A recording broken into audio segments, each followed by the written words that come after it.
In order to crack job as a data scientist or AI, do first step going to be research about your ATS keywords. These are some of the ATS keywords. Based on this ATS keywords, the recruiter is going to search for data science talent or AI talent or a data analytic talent.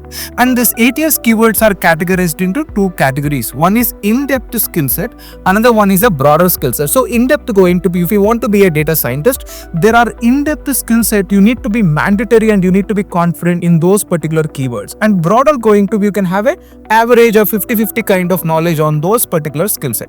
And based on this in-depth keywords and a broader keywords, you need to include these keywords in your roles and responsibilities, in your skill set and in your projects. And keep this point in the brain, these projects need to contain certain financial gains or certain benefit.